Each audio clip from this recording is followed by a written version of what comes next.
exatamente um Fab Lab que está tão em voga hoje em dia.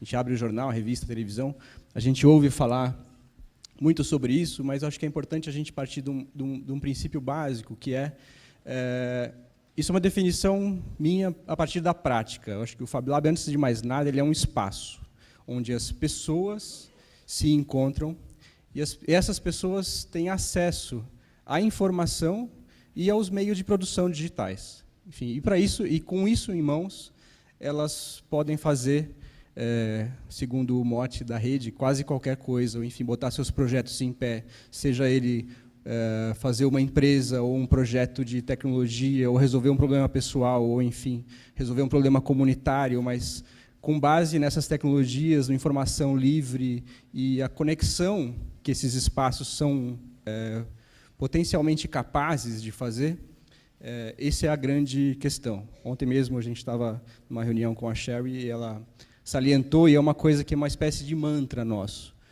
Fab Lab não são máquinas. Fab Lab, a gente está falando de pessoas. Isso é o mais importante. E uma outra coisa que eu gostaria de falar, só para a gente não parecer que a gente surgiu há pouco tempo, mas, enfim, existem laboratórios de fabricação digital, inclusive aqui na Unicamp, o pioneiríssimo LAPAC, que é onde eu aprendi muitas coisas com relação à impressão 3D, aqui com a Gabi, que também são laboratórios de fabricação digital, e a diferença um pouco é que alguns Fab Labs estão mais abertos à comunidade externa, outros mais abertos à comunidade acadêmica, outros são públicos, outros são privados, mais relacionados à instituição de pesquisa, mas, enfim, eles existem no Brasil já há muito tempo. Basicamente, um Fab Lab, um setup básico das máquinas, você tem que ter 5 máquinas de fabricação digital, não importa o modelo, o fabricante, ou, enfim, mas que tenham essas capacidades em comum. São impressoras 3D, cortadoras a laser, cortadoras de vinil, uma fresadora de precisão e uma fresadora de grande formato. Esse é um setup básico de máquinas. Fora isso, a gente tem uma coisa que é muito importante, que é a parte dos componentes eletrônicos, ou uma bancada de eletrônica, onde a gente possa, junto com a fabricação digital, dar inteligência a isso que é criado lá, através dos microprocessadores e da eletrônica em geral. Enfim, computadores. Existe uma rede de videoconferência que a gente consegue se conectar com os outros Fab Labs ao redor do mundo, que é bem interessante, que tem um nó no MIT. Enfim, ferramentas manuais, livros, enfim. Como recursos humanos, existe idealmente, a figura do Fab Manager, que foi alguém que cursou um curso do MIT, que chama Fab Academy, que é um curso que acontece anualmente. Os gurus, que são pessoas que frequentam os laboratórios, ou que são contratados pelos laboratórios, mas que têm capacidades técnicas muito claras. E o mais importante, que é uma comunidade de usuários ativa. É isso que vai fazer o Fab Lab viver e crescer e se multiplicar, né? Isso nasceu nos anos 2000, com o professor Neil, no MIT, numa disciplina que se chamava How to Make Almost Anything. Brevemente, a história que a Sherry, obviamente, pode falar muito mais do que eu melhor sobre isso, mas foi criado um laboratório com grandes máquinas, com grandes capacidades de produção. Achava-se que ia aparecer lá alguns estudantes de engenharia, apareceram dezenas e dezenas de pessoas de todo o MIT, de diversas capacidades, artistas, engenheiros, arquitetos, designers, todo mundo querendo, na verdade, fazer alguma coisa com aquele conhecimento todo. Esse é um mapa da rede atual. A rede está espalhada pelos 5 continentes, em 87 países, se eu não me engano. São 665 laboratórios.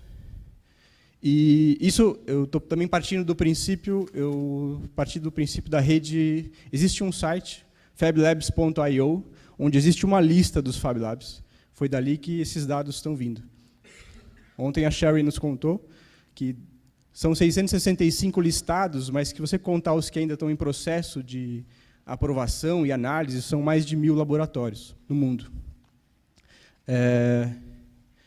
Então, tem um número, partindo de 2014 até 2016, o crescimento da rede no mundo e o crescimento da rede no Brasil, durante esse mesmo período.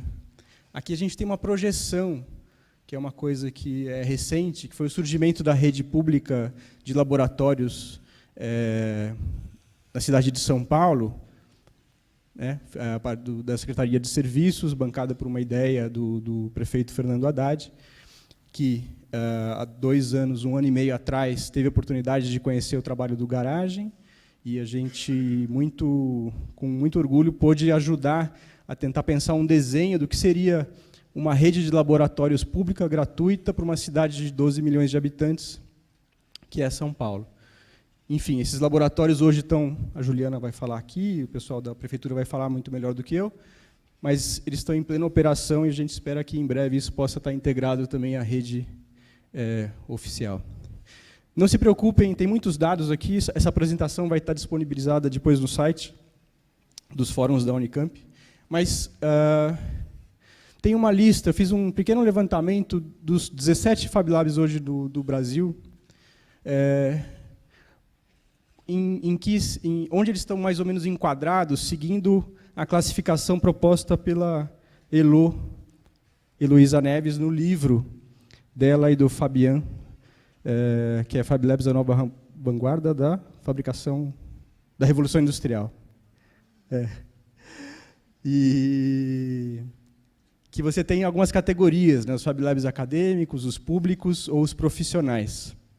Então, seguindo essa categorização, a gente estaria nesses pontos. Eu estou aqui hoje representando o OLAB. Desde março eu sou um dos diretores do Fab Lab. Eu fundei o Garagem há quase 3 anos atrás.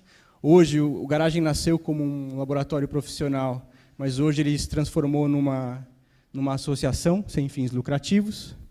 E, enfim, a gente tem alguma... Não vou entrar em detalhes de cada um deles, isso aqui é uma questão mais... Para quem quiser depois, fica a dica aí, uma iniciação científica do levantamento dos laboratórios de fabricação digital. Acho que tem bastante coisa interessante e algumas coisas peculiares, do tipo, a gente tem aqui uma rede de... o Sistema S, o Senai já tem um Fab Lab no Rio, se não me engano, tem mais de um, e são coisas peculiares aqui no Brasil. Você tem os Fab Labs, a maioria deles está inserida hoje numa instituição de pesquisa, de uma instituição de ensino, como o da USP, do qual eu ainda faço parte.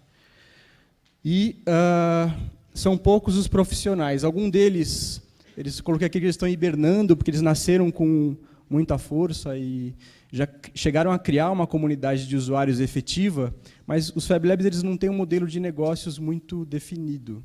Então, para quem entra nessa seara aí da fabricação digital, mas no sentido privado, se alguém de vocês tem vontade de abrir um Fab Lab ou um laboratório desse modelo, saiba que existem muitas dificuldades e mais questões do que respostas nessa área. Então, tudo que está sendo feito, isso no mundo inteiro, são poucos os laboratórios que têm uma clareza, ou existe um modelo de negócio muito específico. A gente está meio que inventando isso a todo momento.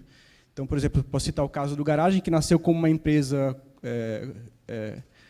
comum, privada, e virou uma associação que hoje é tocada por 4 diretores, tem mais gente envolvida, acharam que esse foi o melhor caminho.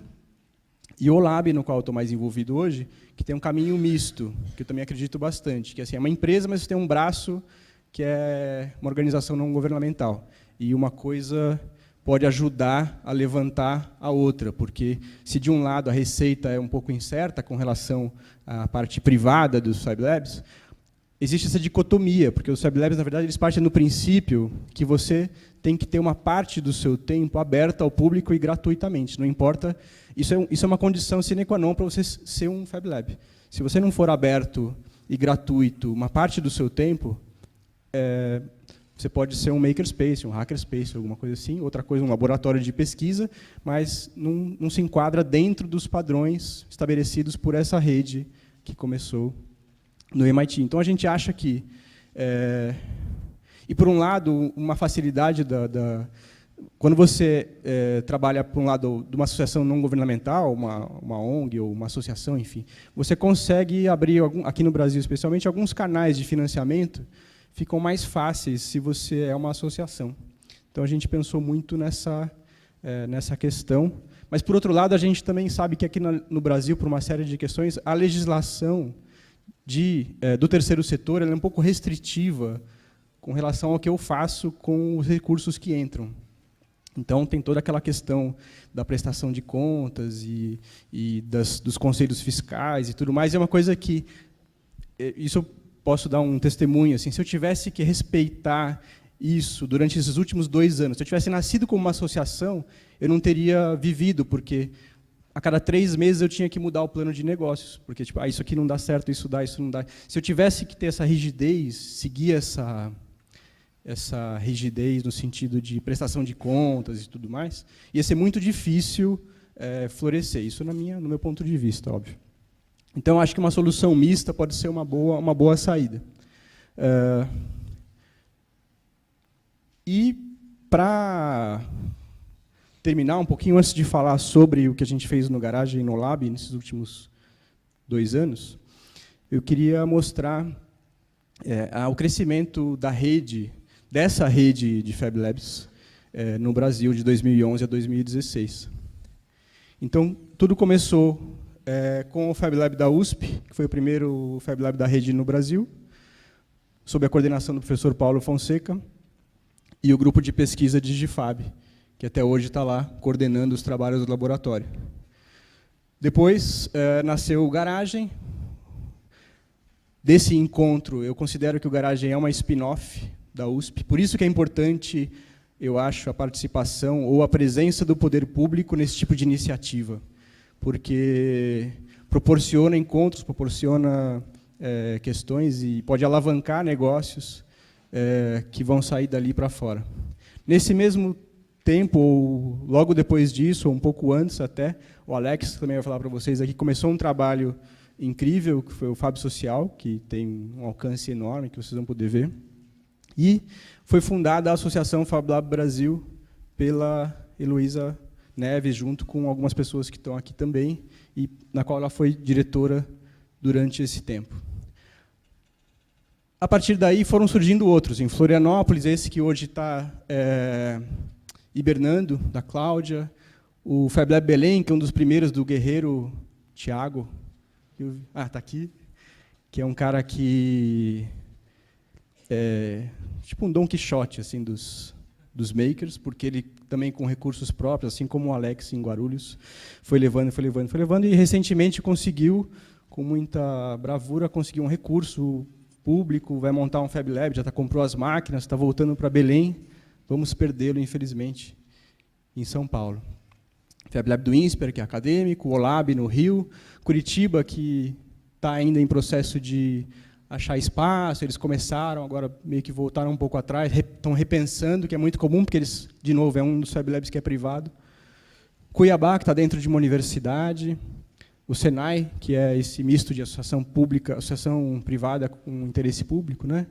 Recife, que é interessante, porque ele é meio privado, mas recebe recursos do governo, da Prefeitura de Recife, agora está indo para o Porto Digital, se eu não me engano.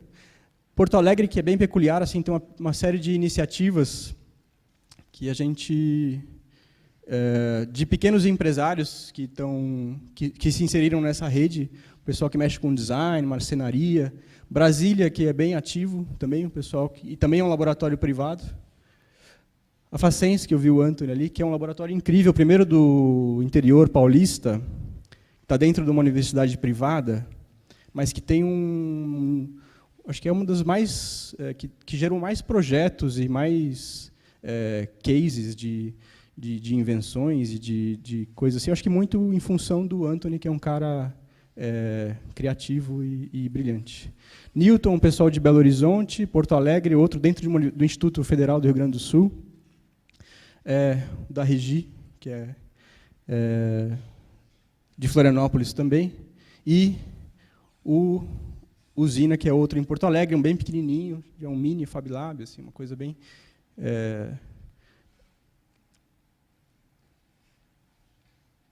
E, por último, digamos assim, que é o que aconteceu mais recentemente, nos últimos 6 meses, que é a criação da rede de Fab Labs livres públicas de São Paulo. Para terminar, rapidamente alguns projetos ou coisas que achei interessante mostrar, que mostram um pouco do potencial desses espaços dentro de uma universidade, dentro de um museu, ou sejam eles privados ou públicos. Esse é o Garagem atualmente, divide espaço lá com o pessoal de uma escola de marcenaria, então a gente tem um galpão, que hoje acontecem várias coisas lá, que misturam fabricação tradicional, fabricação digital, enfim, bem interessante. Está na Barra Funda, quem quiser, às quartas-feiras está sempre aberto. Eu elegi, dentre os projetos do Garagem, o Biohack Academy como um dos mais interessantes, pelo potencial que eu vejo nesse tipo de iniciativa. O pessoal da WAG Society, que é uma associação holandesa, criou esse curso Biohack Academy, que era um curso de 10 semanas, onde em 10 semanas a proposta era fazer 10 equipamentos de laboratório, e no final você tinha um biolaboratório completo. Um curso bem puxado, mas foi possível, dentro dessa nossa experiência, que foi muito interessante, construir, por exemplo, incubadoras, microscópios, fluxos laminares, centrífugas, agitadores magnéticos, enfim, isso é uma foto bonita da centrífuga só. Espectrômetros, bombas, enfim, tudo que eu pudesse, no final, ter um laboratório de biotecnologia, enfim, bem completo, e montar um bioreator no final. Mas o que no final, assim, o pessoal da WAG Society na Holanda, eles têm uma ligação muito forte com arte e ciência. Então, e a gente fez isso não só aqui no Brasil, a gente fez Garagem e OLAB no Rio de Janeiro. Mas tinha gente de Barcelona, tinha gente, se eu não me engano, do Reino Unido, tinha outros países fazendo essa primeira versão.